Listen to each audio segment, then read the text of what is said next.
ମୋର ପ୍ରିୟ ପିଲାମାନେ, ଆଶା କରିବି ସମସ୍ତେ ବହୁତ ହି ଭଲରେ ଥିବ ଏବଂ ଆପଣଙ୍କର ପରିବାରରେ ବି ପ୍ରାୟତଃ ସମସ୍ତେ ବହୁତ ହି ଭଲରେ ଥିବେ।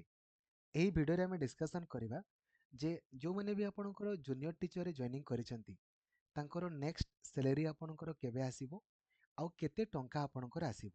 ତା ସହିତ ଯଦି ଆପଣ ବିଏଡ୍ କମ୍ପ୍ଲିଟ୍ କରିଛନ୍ତି କିନ୍ତୁ OSSTT ଆପଣ କ୍ୱାଲିଫାଇ କରିନାହାନ୍ତି, ଏବେ ଜୁନିୟର ଟିଚରରେ ଆପଣଙ୍କର ପୋଷ୍ଟିଂ ହେଇଛି, ତ OSSTT ପାଇଁ ଆପଣଙ୍କର NOC ଦରକାର କି ପାରମିଶନ ଦରକାର କି ତା ସମ୍ପର୍କରେ ମଧ୍ୟ ଆମେ ଡିସ୍କସନ୍ କରିବା।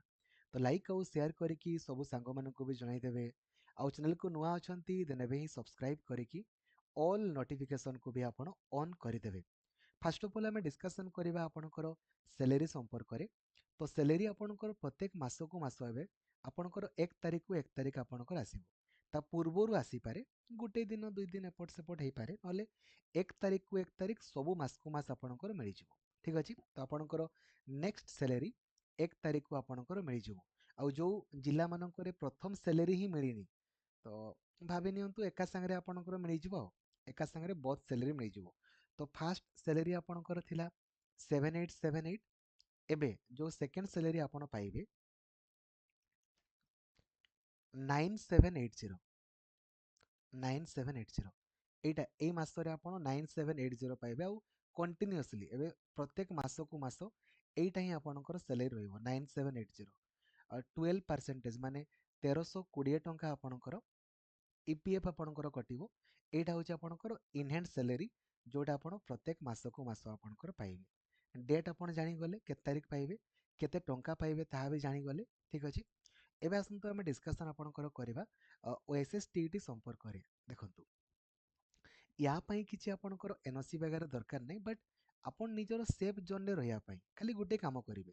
ଆପଣ ସିମ୍ପଲି BO ଅଫିସକୁ ଗୋଟେ ଆପ୍ଲିକେସନ୍ ଲେଖିଦେବେ, ଏଇ ଯେଉଁ asking permission for applying OSSTT examination, ଖାଲି ଏତିକି ଲେଖିବେ। ଆଉ କେଉଁ ଡେଟ୍ ନୋଟିଫିକେସନ୍ ଅନୁସାରେ ଆପଣ ଖାଲି BO ଅଫିସକୁ ଗୋଟେ ଆପ୍ଲିକେସନ୍ ଲେଖିଥିବେ, ଲେଖିକି ଦେଇ ଦିଅନ୍ତୁ ନା। ଆପଣଙ୍କର କ'ଣ ଅସୁବିଧା? ଆପଣଙ୍କ ପାଖରେ ତ ଗୋଟେ ପ୍ରୁଫ୍ ଥିବ ନା, ଗୋଟେ ଫଟୋ ବି ଉଠେଇଥିବେ ହେଲା, ଯେ ଆପଣ ଆପ୍ଲିକେସନ୍ ଦେଇଛନ୍ତି ବୋଲି, ଯୋଉଦ୍ୱାରା କି ଭବିଷ୍ୟତରେ ଆପଣଙ୍କୁ ଯଦି କେହି ଅସୁବିଧା ହୁଏ ଦେନ୍ କିଛି ଅସୁବିଧା ହେବନି, କାହିଁକିନା ଆପଣ ଅଲରେଡ଼ି ସର୍ଭିସରେ ଅଛନ୍ତି। ଆଉ ବିନା ପରମିଶନରେ କାହାରି ବି ଆପଣ କିଛି ବି ଆପ୍ଲାଏ ତ କରିପାରିବେନି।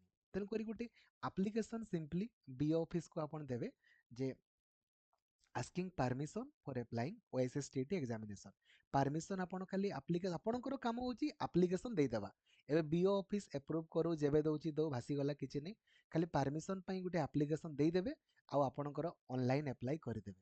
ଠିକ୍ ଅଛି, ବୁଝାପଡ଼। କାଇଣ୍ଡଲି ଆପଣ BO ଅଫିସକୁ ଗୋଟେ ନିହାତି ଦେବେ, ନଦେଲେ ପୁଣି ଭବିଷ୍ୟତରେ କିଛି ଅସୁବିଧା ହେଲେ ଆପଣ କିନ୍ତୁ ଯେଉଁ ଆଗାମୀ ଦିନରେ ଆପଣ ଧର ଯେଉଁ ଏଣ୍ଟ୍ରାନ୍ସ ଦେବେ, ଇଗ୍ନୋ BEd ଆପଣ କରିବେ କିମ୍ବା XYZ କିଛି ବି ଆପଣଙ୍କର କୋର୍ସ କରିବେ, ଦେନ୍ ସେହି ସମୟରେ NOC କିମ୍ବା ପାରମିଶନ ଲେଟର ନିହାତି ଦରକାର। କିନ୍ତୁ OSSTT ପାଇଁ ଆପଣମାନେ ଏଟଲିଷ୍ଟ ଆପ୍ଲିକେସନ୍ ନିହାତି ଗୋଟେ ଆପଣଙ୍କର BO ଅଫିସରେ ଦେଇଦେବେ। ସେ ଯେବେ ପାରମିଶନ ଦେବା କଥା ଦିଅନ୍ତୁ, ନଦେଲେ ନାହିଁ କିଛି ନାହିଁ, ବଟ୍ ଆପଣଙ୍କର କର୍ତ୍ତବ୍ୟ ହେଉଛି ଦେଇଦେବା। ଠିକ୍ ଅଛି, ଦେନ୍ OSSTT ଆପଣ ଆପ୍ଲାଏ କରନ୍ତୁ। ଆଉ OSSTT କେମିତି କ୍ୱାଲିଫାଇ କରିବେ ତା ସମ୍ପର୍କରେ ଅଲରେଡ଼ି ଭିଡ଼ିଓ ବନେଇ ଦେଇଛି, କାଇଣ୍ଡଲି ଆପଣ ତାକୁ ଦେଖିଦେବେ। ଆଉ ଏଇ ଯେଉଁ ସେବାଶ୍ରମ ସ୍କୁଲ ଆପଣଙ୍କ ରହିଲା, ସେବାଶ୍ରମ ସ୍କୁଲର ଅନଲାଇନ୍ ଆପ୍ଲାଏ ବହୁତ ଜଲ୍ଦି ଆପଣଙ୍କର ଆରମ୍ଭ ହେବ। ଏଇଟା ଡେଡଲାଇନ୍ ହେଉଛି 31 ଡିସେମ୍ବର। 31 ଡିସେମ୍ବର ପୂର୍ବରୁ ଆପଣଙ୍କର ଅଲରେଡ଼ି ଆରମ୍ଭ ହୋଇଯାଇଥିବ, କାହିଁକିନା 2024ର ଭ୍ୟାକେନ୍ସି ଅଟେ, ତ ତାହା 31 ଡିସେମ୍ବର ସୁଦ୍ଧା କମ୍ପଲସରି ତାହା ଆପଣଙ୍କର ଆରମ୍ଭ ହେବ ହିଁ ହେବ। ଠିକ୍ ଅଛି, ଥ୍ୟାଙ୍କ ୟୁ, ଜୟ ଜଗନ୍ନାଥ, ଧନ୍ୟବାଦ।